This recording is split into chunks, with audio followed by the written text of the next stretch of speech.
Ayan, first upgrade agad kay Corny. So, balik tayo sa pag-vlog ulit. Ayan si Corny. And yung nakita natin mags kanina. Ayun na nakita natin mags nung kahapon sa market. So, ayan. Ano to, hindi siya urig na NS2 pero may tindig na rin. Ayan. So, yan yung papalit natin kay Corny na gagawin natin ng ka-look-alike ni Cory. So, shoutout sa'yo, Rich Potato. So, gagawa tayo ng budget build. Ayan, so sa paint, susunod natin yung paint. Ito muna yung part 1 natin. Papagpapalit tayo ng mags. At saka, ikabit lang namin to. Magtutulong-tulong lang kami ng pwersa ni Paps. So, kita-kits. So, yun na nga guys, no? Ang nakuha natin, tsaka ko na siya i-breakdown price sa lahat ng mga gagastos. Pero lata-lata yan. Ayun. Lata-lata. Ito lang medyo may masilyang konti ito. Lata naman yung bubong. Tsaka ito malinis yung dito niya, no? Hindi katulad ng iba, sinasapakan ng silicone. So, yan. Yan itsura ni Corny nang wala pa yung mag. So, balitaan ko na lang kayo pag naikabit na natin yung NS2 copy. Yan, NS2 copy. Papapaint din natin ng silver yan para ma-match natin si Cory. Yung sa picture nga na binigay ko sa inyo na parang reference lang. Yan, mapupunta tong mag sa to doon. Syempre mag-add tayo. Tsaka ko na i-break. Sabi ko naman sa inyo, i-breakdown price ko na lang kung magkano yung totally na magagastos natin. So ako to sa bahay, ayusin ko na sa bahay yung fitment nito. Tayo gagawa sa total, may nakakaalam naman tayo. Yun, so guys, kabit lang natin to. So what's up mga kalalaking Pilipino. Kakauwi ko lang. So naikabit na nga natin yung mags. And dahil pagod din, grabe traffic sa sa Mexico. Para bukas makita nyo na yung sasakyan, lilinisin ko muna bago makita nyo. Para di naman mukhang madungis tignan. So ang mangyayari nun, baka ayusin ko mga pangilalim. Medyo madali lang naman yun. Kaya pag kayo guys, kung alam nyo gawin nyo. Kaya huwag kayo magpagawa para makatipid kayo. Nakuha na natin yung ng Sparco NS2. Medyo nagkaroon pa nga ng aberya. Meron pa lang special na lug nuts para doon, para umabot sa stud sa niya, sa pinakamismong stud. Parang yung butas ng kasi niya, parang may pa-concave na pag kailangan yung stud yung payat yung dulo para mag-lock. So yun, nakakabit naman namin kaso umabot nga ng ilang oras yung si Kuya Rider, yung nag-deliver sa atin na galing kay Boss Salas Auto Parts. In-order ko pa nasa kalulot na kalulot simbahan, basta kalulot yun. Yun, in-order ko pa, maabot na isang oras o kaya isang kalahating oras. Grabe din kasi talaga yung traffic. Kahit kanina yung papasok kong NLEX, pa-exit ako ng Mexico. Ay, pa-entry ako ng Mexico. May matraffic. Naabot ako ng 2 oras sa traffic. From kalulot lang. And yun lang masasabi ko mga kalalaking Pilipino. So bukas na lang yun natin i-continue tong vlog na para makita nyo, i-reveal ko na siya bago na siya ma-repair yung mga katawan niya, maliha, ganon, mga ito na, tuloy-tuloy yung butas ng bulsa. Pero yun nga, pero in cheapest way naman kasi budget meal na makukuha natin yung looks ni Cory. So yun, yung natin, yung step up natin, nakakuha tayo ng Sparco mags, kung ano yung tsura ni Cory nun na naka-Sparco NS2. Ang Sparco na to ay parang Japan din siya, kaso yung iba yung iba yung size niya, 6.5, hindi katulad yung nakuha ata ni Cory. Parang ata yun, 15x7, ito 15x6.5 lang to.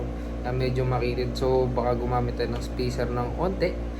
And guys, balita ko na lang kayo and huwag magpamahinga at matutulog na. Bukas na lang guys, kita kits. So what's up mga kalalaking Pilipino, it's a second day naman ng Project Corny. Ayan, medyo may singaw yung tambutso pinakis muna natin.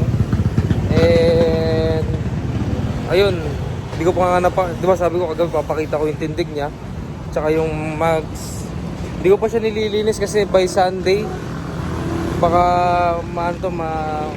i-start na namin yung paint process. And then yun nga, slowly but surely. Ayan, nakikita nyo naman yung likod.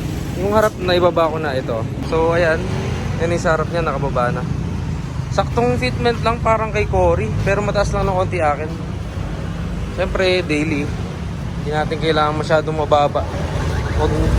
Dahil lang natin masyadong magpaka-stress yun, tinatanggal ko na yung mga molding. So tapos na liliyain na to, tatanggal yung emblem. Yung tambutso kasi medyo may booger welds eh. May booger welds. So, yan lang naman yung fitment na ginawa natin dyan. Sa almost 2 finger gap. Yun guys. Hintayin lang natin makauwi. I-review ko na lang sa inyo kung ano yung status ng ating unit na si Project Corny. Na soon to be look like Cory. Yan, NS2, diba? Sakto lang fitment natin dyan.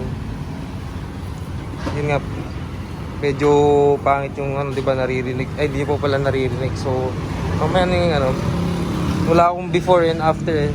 So talagang as much as possible, maayos ko lang to. Already na naka-chambered pipe na rin kasi siya. May UP lang, so idediretso ko na lang yan. So, bakit di ako magpalit? Sa mga nagtatanong, ba't di ako magpalit ng tambutso ng full system? Ang goal kasi natin is to look like Cory in budget meal.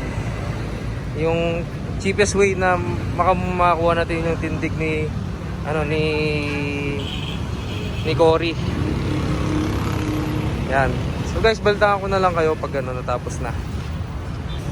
So guys, ilalagyan na ng bracket yung pipe. By the way guys, yung dito sa itong shop na to ay Belardo, tama ba? Belardo. Dito lang yan sa may malapit sa mabalakat na to, di ba? Daw pa rin, along highway lang makikita nyo. Mawi-wish nyo rin, Belardo Muffler Shop. So ayan, ganyan silang quality maggawa ng mga tigs. Mga interested. Ayan. Dito yung mga gawa nila. Hindi nag-iiba yung pag-TIG weld nila. Same pa rin kung ano yung gawa nila sa isa, ganun sa lahat. Ayan, malilinis. And ayun. So, sa part 2 na natin to, i-sound check. I-reveal natin yung tunog ni Corny. Kasi nung wala siyang tunog, para siyang stock talaga nung una. Kasi puro singaw talaga ang ilalim, walang lumalabas sa tambutso, onti lang. Kung meron man siya, onti lang, parang siya, hangin lang na onti. And then, yun nga guys, update ko na lang kayo sa sound check. Pero bibitinin ko muna kayo. Sa part 2 na tayo mag-usap ng sa sound check. And syempre di ko nakakalimutan, mamaya i-ano ko nga siya, tulad ng pinangako sa inyo, i-review natin siya na kung ano yung gagawin and anong mga nagawa na and first na nagawa din, tsaka yung mga susunod na gagawin. Sa yun nga, pinaka most important na gagastusin natin dito yung paint talaga. Okay yung paint niya sa gilid, so ayan, dinidikit na nila yung bracket na ayan ganyan kaganda quality. Walang dugtong-dugtong, nagbe-bend lang sila dito. Di tulad ng iba parang dinudugtong-dugtong lang. So balita ko na lang kayo mga kalalaking Pilipino. Babalik ako. So what's up mga kalalaking Pilipino? So ito na nga yung last natin na sa sa episode 1 natin ng part 1 natin ng Dream Build to look like Cory. Nandito pala ako sa bayan pinsan ko, ayan. And ayan. So first of all, punta tayo sa katawan. Goods yung katawan pero paint hindi. Pero lata. Good yung good siya. Ayan Ito medyo masilyado. Ayan, papaayos ko rin to. Pero matlata rin truck. Ayan, lata yun dito. Sa kabila, lata. And yun, papaayos din natin yun. Pero bubong lata talaga. Ayan o. Ayan, lata mga pinto. Ito medyo may onting ano. Sa loob naman tayo guys. So yun, plus 1 na tayo. Naka-live-in tayo na steering wheel. Tsaka yung sa dashboard, yun nga sabi naman natin, budget meal lang to na build. Tatakpan lang natin ng carpet niya, nabibili siya Shopee Racing, baka naman. So naka SKD tayo na sidings all around.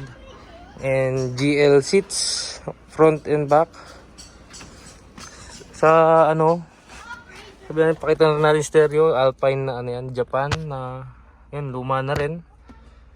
Ayun, 1 din packet lang siya. Galing nga, ano, may 1 din packet pala nito.